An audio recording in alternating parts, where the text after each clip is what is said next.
Good morning students. आज जो हम बात करने वाले हैं वो बात करेंगे सीएफटी के ऊपर। तो ये सीएफटी है, सीएफटी की फुल फॉर्म होती है क्रिस्टल फील्ड थ्योरी।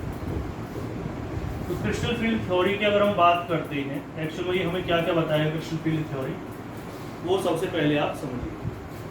तो क्रिस्टल फील्ड थ्योरी में जो सबसे पहला पॉइंट हमें समझना है वो ये समझना है कि क्रिस्टल फील्ड थ्योरी के अंदर किस तरह से लिगेंड वर्क करती है और किस तरह से जो सेंट्रल मेटल एटम है वो किस तरह की अट्रैक्शन से काम करता है। तो इनकी सभी चीज़ों के बारे में आज मैं डिस्कस करने वाला हूँ। बहुत ही इंपॉर्टेंट पॉइंट्स पे क्या करूँगा, मैं डिस्कस करूँगा आज आपके सामने। तो सबसे पहले बात करते हैं हम सीएफटी के ऊपर क्रिस्टल फील्ड थ्योरी के अंदर। देखिए, अगर हम बात करें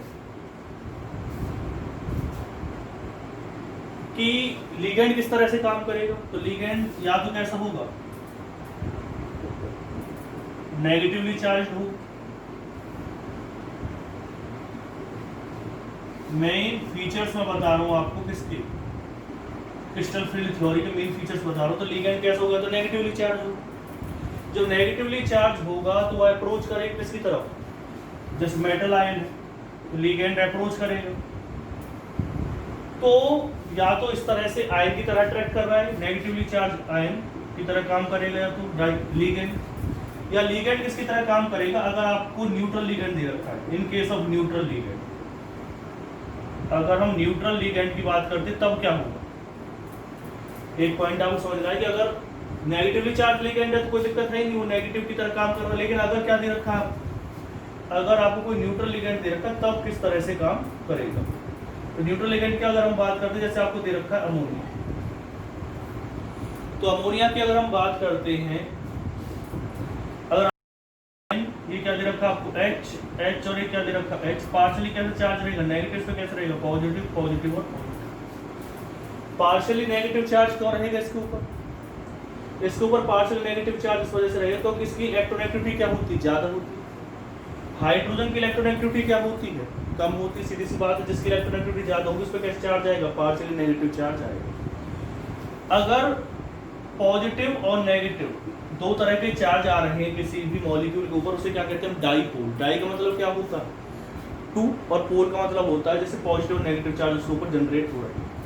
अब ये किधर की साइड से अटैक करेगा, क्या ये पॉजिटिव चार्ज वाले से अटैक करेगा, नेगेटिव चार्ज वाले से अटैक करेगा। तो मैं एक पॉइंट आपके सामने क्लियर कर देता हूँ कि ये हमेशा किससे की साइड से अटैक करेगा, नेगेटिव चार्ज वाले से अटैक करेगा, पॉजिटिव चार्ज वाली साइड से अटैक नहीं करेगा। ये पॉइंट आप याद रखें कि कहाँ से अटैक करेगा, जिस पे नेगेटिव चार्ज उधर की साइड से अटैक करेगा। और इस तरह से मेटल का जो आयन है, आयन डाइपोल इंटरेक्शन बनेगा। कैसा इंटरेक्शन बनेगा, आयन डाइपोल इंटरेक्शन। अगर कोई न्यूट्रल लिगेंड है तो उस वाले केस में आ जाएगा, ठीक है।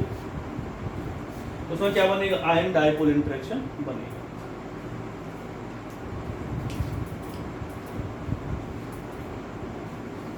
अब आते हैं हम नेक्स्ट पॉइंट पर।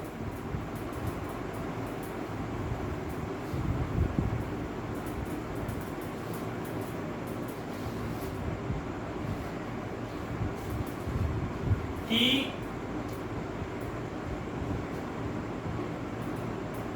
No covalent bond exist between metal and ligand. Metal और लिगेंड के बीच में कोई भी इलेक्ट्रोस्टैटिक फोर्स काम नहीं करता। आप क्या कहेंगे इसे, मतलब कोई भी कोवलेंट बॉन्ड काम नहीं करता। इट इज ए प्योरली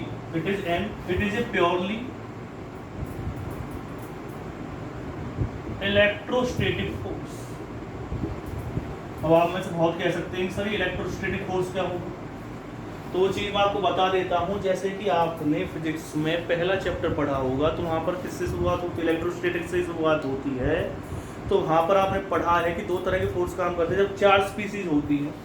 तो एक चीज़ मैं आपको क्लियर कर देना चाहता हूँ, देखो, अट्रैक्टिव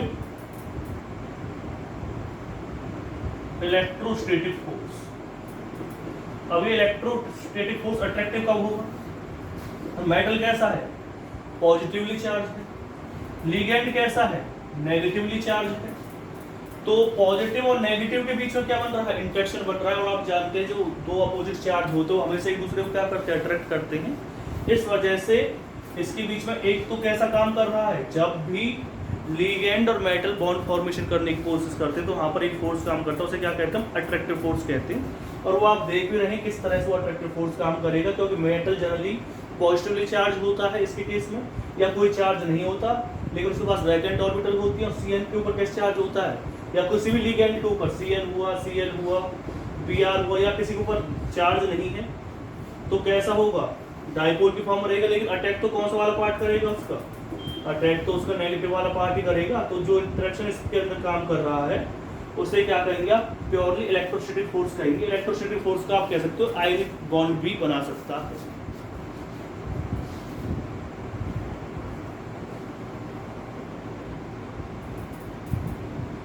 ठीक है, उसके बाद अगर हम कहते हैं इसमें, एक तो इलेक्ट्रोस्टैटिक फोर्स हो गया, दूसरा एक होता रिपल्सिव।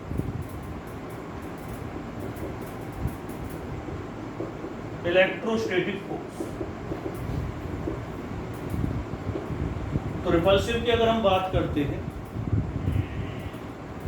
रिपल्सिव की अगर हम बात करेंगे तो ऐसा होता है कि रिपल्सिव फोर्स कहाँ पे काम करेगा आप कहेंगे। तो एक चीज मैं आपको बता देता हूँ, होता क्या है कि जैसे कि मेटल की डी ऑर्बिटल्स, ठीक है, तो वो समझने की कोशिश करो, वो मेन पॉइंट है इसका। जैसे कि मेटल की कोई ऑर्बिटल है, तो मेटल की ऑर्बिटल कैसे होती है, जैसे हम डी ऑर्बिटल्स की बात कर रहे हैं, तो आपको जैसे एक ऑर्बिटल दे रखी है इस तरह से,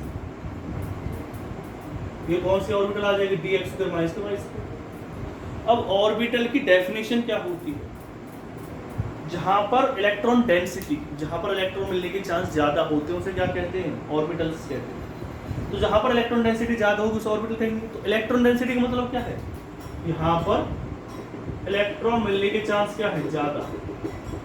जब यहाँ पर इलेक्ट्रॉन मिलने के चांस ज्यादा है तो लिगेंड जो अप्रोच करेगा, लिगेंड इन ऑर्बिटल्स के पास क्या करेगा, अप्रोच करेगा, तो होगा क्या कि जो Cn नेगेटिव है, Cn के ऊपर भी कैसा चार्ज है, नेगेटिव चार्ज है। इलेक्ट्रॉन के ऊपर भी कैसा चार्ज होता है, नेगेटिव चार्ज होता है।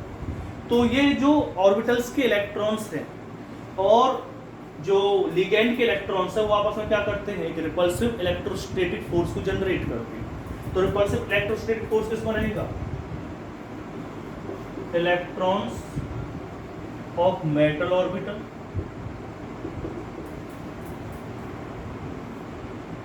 एंड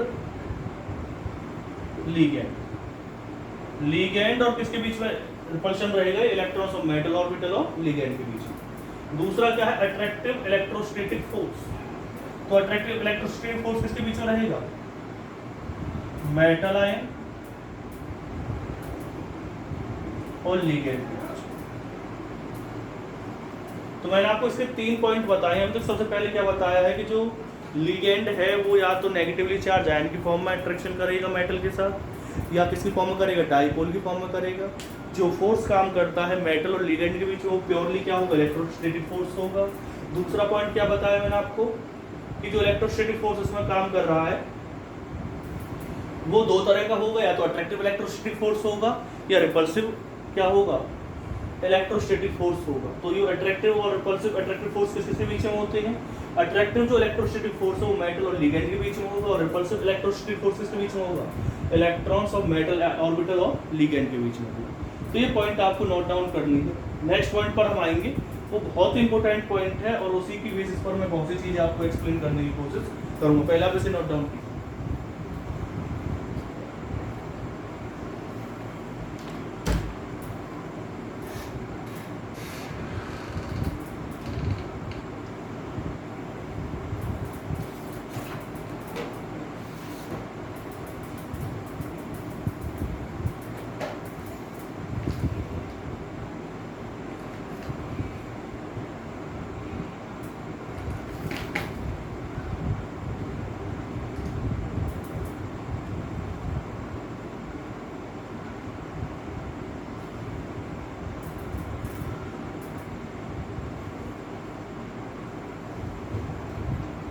तो ये नोट डाउन कर लिया होगा।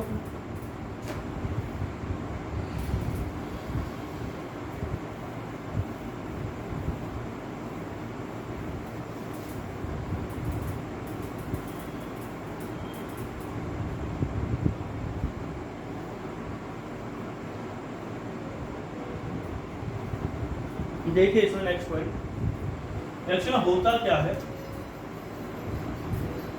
इन केस ऑफ मेटल एटम और आयन, मेटल एटम और आयन के केस में क्या होता है,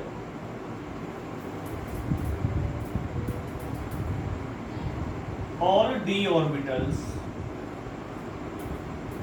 have degeneracy। इस डीजेनरेसी का मतलब क्या है? डीजेनरेसी का मतलब होता है सेम एनर्जी, यानी सभी जो डी ऑर्बिटल्स हैं, मेटल एटम हो या कोई भी हो, इसका मतलब ये नहीं कि मेटल के अंदर ही होगा, नॉन मेटल होगा उसके अंदर भी अगर डी ऑर्बिटल्स हैं तो सभी डी ऑर्बिटल्स की जो एनर्जी वो क्या होती है, जनरली सेम एनर्जी होती है। इसका मतलब क्या है,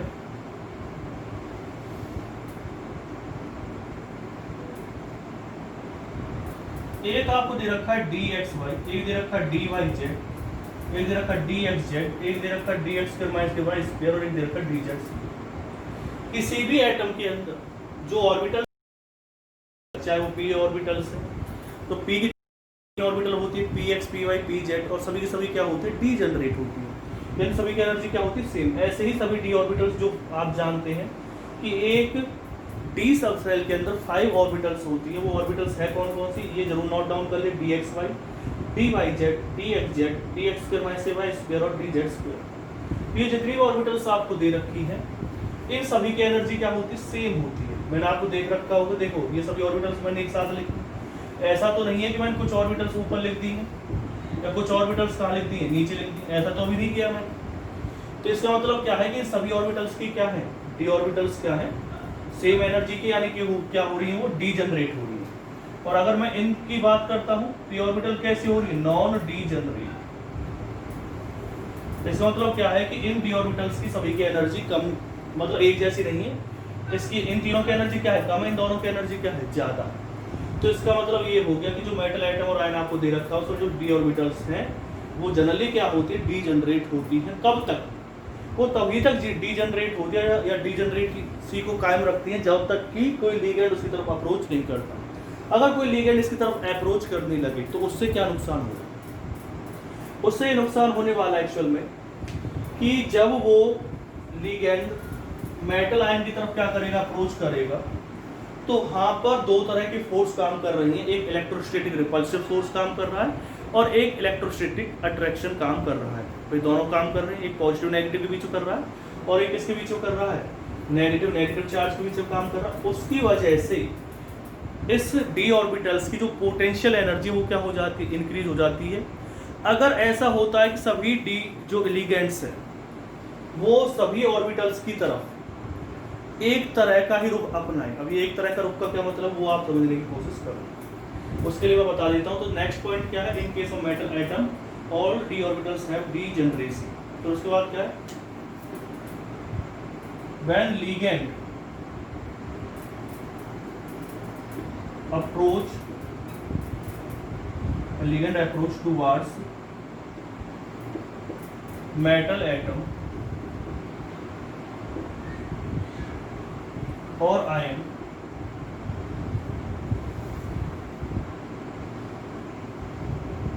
these orbitals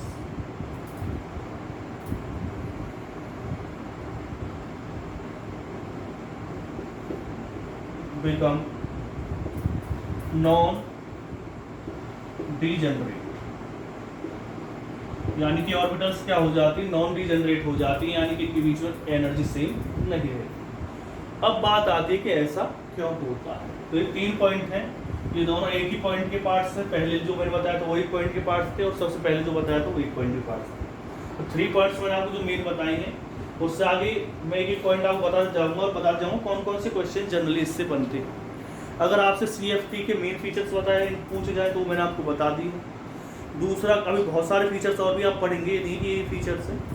दूसरा, आपको पता चलना चाहिए कि लो स्पिन कॉम्प्लेक्स क्या होते हैं, हाई स्पिन कॉम्प्लेक्स क्या होते हैं, CFT क्या होती है, क्रिस्टल फील्ड स्प्लिटिंग एनर्जी क्या होती है, ऑक्टाइडल कॉम्प्लेक्स के केस में कैसे देखते हैं हम इसे, टेट्राहेड्रल कॉम्प्लेक्स के केस में कैसे देखते हैं। स्क्वायर प्लेनर के बारे में ज़्यादा पूछा नहीं जाता, लेकिन मैं थोड़ा सा आपको बता दूंगा स्क्वायर प्लेनर के बारे में भी। लेकिन दो के बारे में जनरली पूछा जाता है, किसके बारे में, टेट्राहेड्रल और ऑक्टाहेड्रल के बारे में। तो पहले मैं बात कर लेता हूँ ऑक्टाहेड्रल के बारे में, क्योंकि ऑक्टाहेड्रल के 99% चांस होते हैं, टेट्राहेड्रल के 1% ही होते हैं। तो देखिए ये आपको एक ऑक्टाहेड्रल कॉम्प्लेक्स दे रखा है।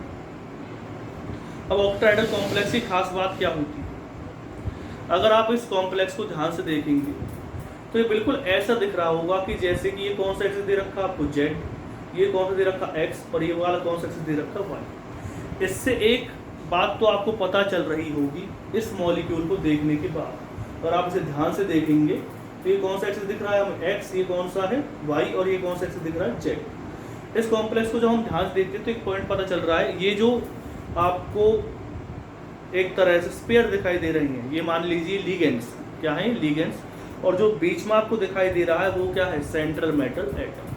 तो ये एक तरह से अरेंजमेंट है किसका, ये अरेंजमेंट आपको दिखाई दे रहा है एक ऑक्टाहेड्रल कॉम्प्लेक्स का। बीच में सेंट्रल मेटल एटम है और साइड में क्या है उसके लिगेंड्स है जो स्पेयर की फॉर्म में आपको दिखाई दे रही हैं, और सेंट्रल मेटल एटम भी किसकी फॉर्म में है, स्पेयर की फॉर्म में ही है। अब बात आती है कि मैं इसे आपको क्यों दिखा रहा हूँ, तो उसका एक रीजन है। रीजन क्या है, मैं आपको एक बात बताने की कोशिश कर रहा हूँ कि अगर आप लिगेंड्स को ध्यान से देखें तो आपको ऐसा दिख रहा होगा कि सभी लिगेंड्स ऑन द एक्सिस है, यानी अगर हम एक्सिस की बात करते हैं एक्स वाई जेड, तो आपको दिख रही है दोनों लिगेंड कौन से एक्सिस पे दिखाई दे रहे हैं, जेड एक्सिस पे दिखाई दे रही है। दोनों लिगेंड्स आपको कौन से एक्सिस पे दिखाई दे रहे होंगे, वाई पर, सॉरी एक्स पर, और ये कौन से पे दिखाई दे रहे हैं, वाई एक्सिस पे दिखाई दे रहे हैं। यानी कि ऑक्टाहेड्रल कॉम्प्लेक्स के केसेस में सभी लिगेंड्स कहाँ पे होते हैं, ऑन द एक्सिस। ये पॉइंट आपकी नोटबुक में नोट डाउन होना चाहिए जो मैंने आपको बताया है। In case of octahedral complexes all the ligands are present on the axis. अब आप कहीं सर इससे क्या पता चलेगा हमें, तो इससे भी आपको बहुत चीजें पता चलने वाली है। देखिए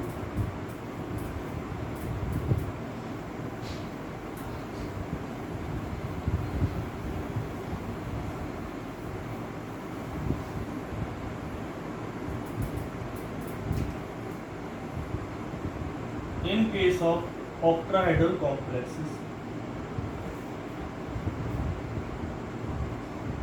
all the ligands present on the axis, ठीक है। अब मैं आपके सामने डी ऑर्बिटल्स की एक, जैसे कि आप अगर आपने इसे एक्स एक्सिस माना है, इसे वाई माना है, तो ये ऑर्बिटल कौन सी है, डी एक्स वाई। आपको इतना तो पता ही होगा कि जो डी ऑर्बिटल है उसकी डबल डम्बल शेप होती है, ऐसी शेप होती है डी ऑर्बिटल।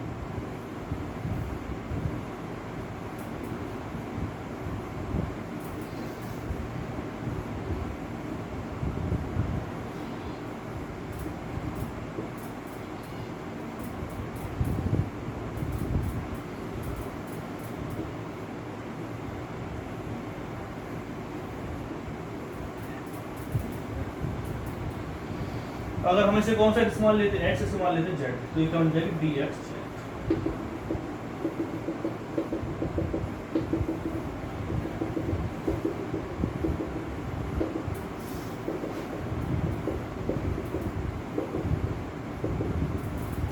तो तीन ऑर्बिटल मैंने तीन बनाई है, अभी दो ऑर्बिटल्स और भी रह रही हैं, उसमें से एक और बना देता हूँ मैं आपके सामने।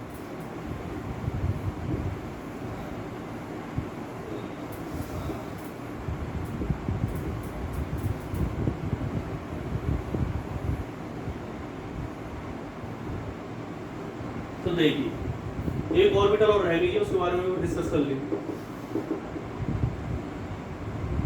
देखिए अभी तक जब हम लिगेंड्स की बात कर रहे हैं, मतलब मैंने अभी बताया था कि सभी ऑर्बिटल्स की एनर्जी क्या होती है, सेम होती है डी ऑर्बिटल्स की एनर्जी, और वो किसको कायम रखती है, डी जनरेशन को कायम रखती है। लेकिन अगर लिगेंड अप्रोच करना है, अभी तक जो डी ऑर्बिटल्स थी, यानी जो मेटल एटम था या मेटल आयन था, उसके पास लिगेंड ने अप्रोच नहीं किया था, ठीक है। जब लिगेंड ने अप्रोच नहीं किया था तो उससे क्या फर्क पड़ेगा, पहले आप इस पॉइंट को नोट डाउन कर लीजिए, फिर मैं आपको बता रहा हूँ।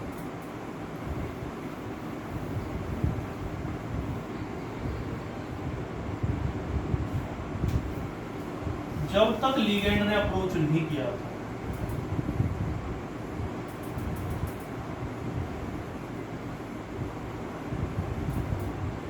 dxy dyz dz x dx square minus dy square और dz तब तक हर एक डी ऑर्बिटल की एनर्जी सेम, इस तरह से एनर्जी थी। अब मैं एक बात बता देता हूँ, लिगेंड अप्रोच कर रहा है, ठीक है, लेकिन लिगेंड अप्रोच कहाँ से करता है? ऑक्ट्राहेड्रल कॉम्प्लेक्स की अगर मैं बात करता हूँ, किसकी बात करता हूँ? अगर ऑक्ट्राहेड्रल कॉम्प्लेक्स की बात करता हूँ तो उस वाले केस में क्या होता है? ऑक्ट्राहेड्रल कॉम्प्लेक्स के केस में जनरली हम एक चीज देखते हैं कि जो लिगेंड है वो तो कहाँ प्रेजेंट रहता है? वो प्रेजेंट रहता है ऑन द एक्सिस। अभी तक लिगेंड ने अप्रोच नहीं किया था, किसी तरफ अप्रोच नहीं किया था, अभी तक लिगेंड ने सेंट्रल मेटल एटम की तरफ अप्रोच नहीं किया था, वो अप्रोच करने लगा है। अब जैसे अप्रोच करेगा वो, लेकिन वो तो कहाँ से आएगा? एक्सिस से आएगा, क्योंकि एक्सिस पे प्रेजेंट होता है ऑक्ट्राहेड्रल कॉम्प्लेक्स के केस। तो होगा क्या कि जो लिगेंड्स, अगर हम बात करते हैं जो मेटल ऑर्बिटल्स, इन्हें क्या कहते हैं? इन्हें कहते हैं लोब्स। जो मेटल ऑर्बिटल आपको दिखाई दे रही, जो इसके क्या है, लोब्स आपको दिखाई दे रहे हैं, एक्चुअल में इनकी जो एनर्जी है, मतलब जो लोब्स हैं उन्हें क्या कहते हैं? मेटल ऑर्बिटल की जो लोब्स है वो एक्सिस से कितने डिग्री के एंगल पे है? 45 डिग्री के एंगल पे प्रेजेंट है। जबकि लिगेंड कहाँ से आ रहा है? लिगेंड तो भाई एक्सिस से आ रहा है, लिगेंड तो कहाँ से आ रहा है? एक्सिस से आ रहा है, लिगेंड तो कहाँ से आ रहा है? एक्सिस से आ रहा है। लेकिन जो ऑर्बिटल्स के लोब्स है वो कहाँ है? 45 डिग्री एंगल पे है, किससे? एक्सिस। यानी कि अभी इतना रिपल्शन नहीं होगा। मैंने बताया था ना कि लिगेंड रिपल्शन करता है किसके साथ? ऑर्बिटल्स के साथ। और ऑर्बिटल्स के साथ क्यों रिपल्शन करता है? क्योंकि उसमें क्या होते हैं? प्रेजेंट होते इलेक्ट्रॉन्स। यहाँ से क्या आ रहा है? लिगेंड आ रहा है, यहाँ से क्या आ रहा है? लिगेंड आ रहा है, लेकिन वो तो कहाँ से अप्रोच करेगा? ऑन द एक्सिस अप्रोच कर रहा है ना, तो इतना रिपल्शन नहीं होगा। डी एक्स वाई की अगर हम बात करते हैं, लिगेंड यहाँ से अप्रोच करे, यहाँ से अप्रोच करे, तो इतना रिपल्शन नहीं होगा। अगर मैं इसकी बात करता हूँ, ऐसा इसके केस में अगर जेड एक्सिस से आ रहा होगा या वाई एक्सिस से आ रहा होगा, लेकिन आएगा तो कहाँ से? एक्सिस से आएगा ना, जबकि लोब्स कहाँ प्रेजेंट है? 45 डिग्री एंगल में प्रेजेंट है। तो आप क्या कह सकते हैं? मैं इसमें पॉइंट ले सकता हूँ, लेस रिपल्शन।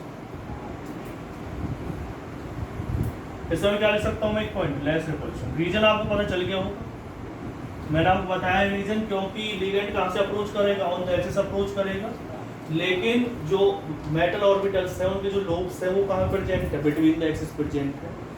इस वजह से थोड़ी सी दिक्कत आएगी। उसके साथ दिक्कत क्या आएगी कि लिगेंड और मेटल ऑर्बिटल्स तो आपस में क्या करती है? रिपल्शन करती है, क्योंकि लिगेंड के पास भी एक्सेस ऑफ इलेक्ट्रॉन होती है और ऑर्बिटल्स में क्या होते हैं? इलेक्ट्रॉन्स। तो नेगेटिव नेगेटिव चार्ज आपस में क्या करते हैं? रिपल्शन करते हैं। इसमें भी लिगेंड कहाँ से अप्रोच करेगा? ऑन द एक्सिस अप्रोच करेगा, लेकिन यहाँ तो एंगल कितने डिग्री का बन रहा है? 45 डिग्री का एंगल बन रहा है। तो रिपल्शन क्या हो जाएगा इसमें? इसमें भी इन तीनों में बराबर रिपल्शन रहेगा।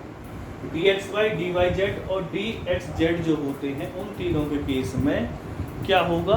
सेम टाइप का रिपल्शन रहेगा। आप कहेंगे सर सेम टाइप का रिपल्शन रहेगा? अगर मैं इस बात को मानूं कि भाई ऐसा हो रहा है कि सेम टाइप का रिपल्शन हो रहा है, अब रिपल्शन होगा तो एक एनर्जी इंक्रीज होती है, पोटेंशियल एनर्जी क्या हो जाएगी? इसकी इंक्रीज हो जाएगी। पॉइंट आप याद रखें, किसकी कौन सी एनर्जी इंक्रीज हो रही है? पोटेंशियल एनर्जी इंक्रीज हो रही है।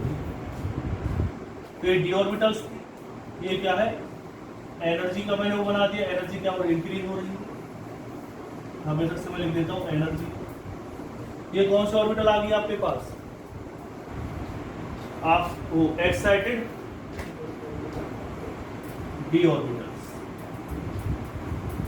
ये कौन सी ऑर्बिटल थी? Ground state. ये एक्साइटेड कब हुई? जब लिगेंड ने क्या किया? इसकी तरफ अप्रोच की। ठीक है, अब यहां तक आप पॉइंट समझ गए।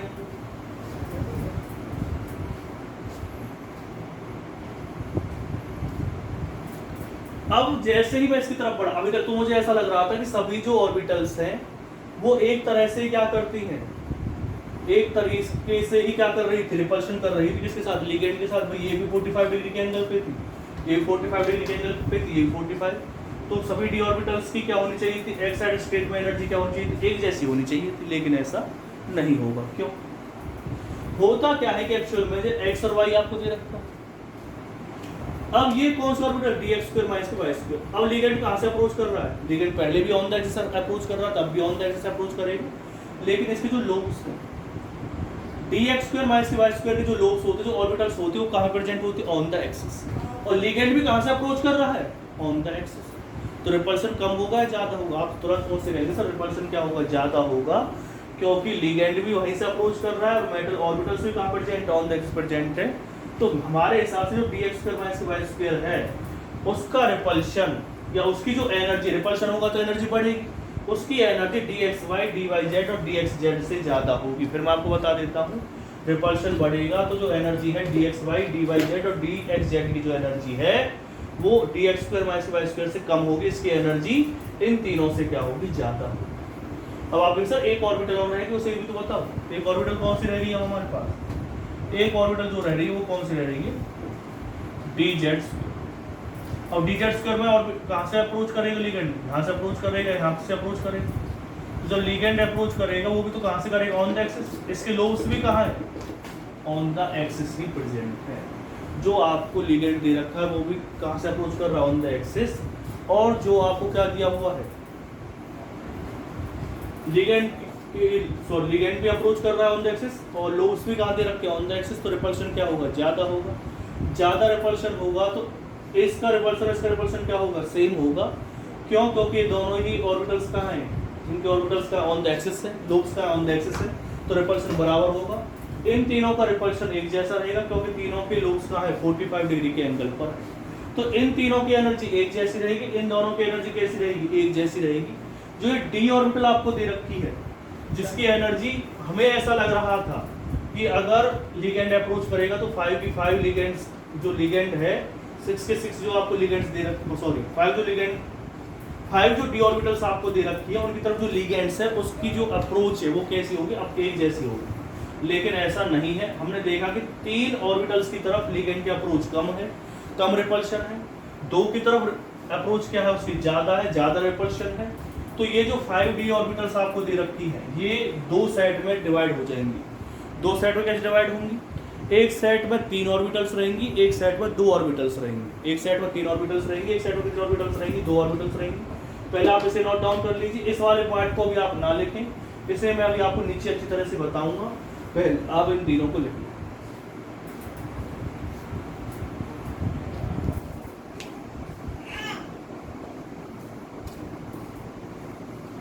तो ये पॉइंट आप लिख लेना, क्योंकि जो लोब्स है मेटल ऑर्बिटल के वो ऑन द एक्सिस है, तो रिपल्शन ज्यादा होगा। इस वाले केस में रिपल्शन क्या होगा, कम होगा, क्योंकि वो बिटवीन द एक्सिस प्रेजेंट है।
ये ऑर्बिटल बनाइए, कौन सी ऑर्बिटल थी, dxy dyz dzx dx² और dz²। ये कौन सी स्टेट थी, ground state, before the ligand approach. ये डायग्राम जरूर आप याद रखें।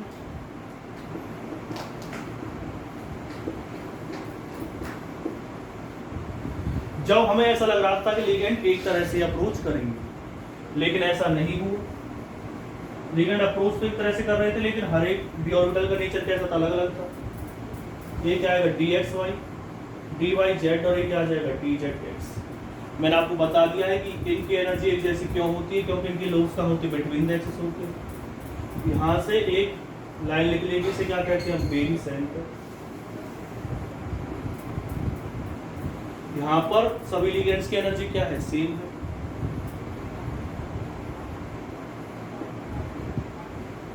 ये 0 से नीचे वाला पॉइंट यानी नेगेटिव में जाएगी और इस पे क्या होगी, यहाँ पे आएगी 0.6 पॉजिटिव। ठीक है, अब क्या है इसमें कुछ चीज मैं आपको बता देता हूँ। यहाँ पे क्या लिखनी है आपको, एनर्जी लिखनी। तो डी ऑर्बिटल, ये यहाँ पे कौन कौन से ऑर्बिटल बचेंगे, d h square minus d y square और डी जेड। इस सेट का नाम होता है ईजी, इसका नाम क्या होता है T2G। अब आप पूछने लगे सर कि ईजी और T2G कैसे आए, तो ये अभी आप एमएससी लेवल पर ही पढ़ पाएंगे। इन्हें कहते हैं मुलिकन्स टर्म सिंबल, जिसकी वजह से ये दोनों आते हैं, T2G और ईजी आएगा। तो वो तो आपके लेवल से भारी बात है ना, इससे कोई क्वेश्चन आता है। अब बात आती है कि ये नेगेटिव में क्यों आया, क्योंकि वेरी सेंटर से नीचे की तरफ है ऑर्बिटल्स, ये ऊपर की तरफ, इसलिए कैसा साइन आया, पॉजिटिव साइन आया है। ये आप पूछेंगे डेल ओ क्या है इसमें, डेल ओ का मतलब होता है crystal field splitting energy for octahedral complexes. अब क्वेश्चन कैसे आता है, इसे क्वेश्चन हम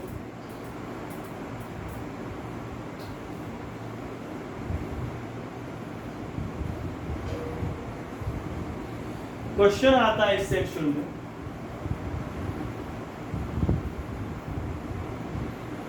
कि define CFT in case of octahedral complexes by the help of a diagram। तो क्वेश्चन ये आएगा कि आपको डिफाइन करनी है CFT क्या होती है, octahedral complexes में डिफाइन करनी है। पहले मैं याद रखना, मैं बता क्या रहा हूँ CFT। तो CFT इन octahedral complexes, तो डिफाइन कैसे करेंगे, the splitting of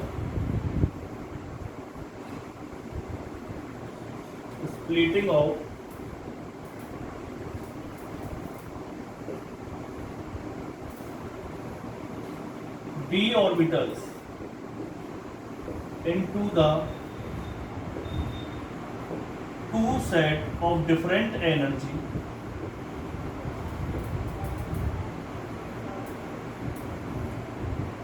when ligands approach towards central metal atom, the splitting of d orbitals into the two set of different energy when ligands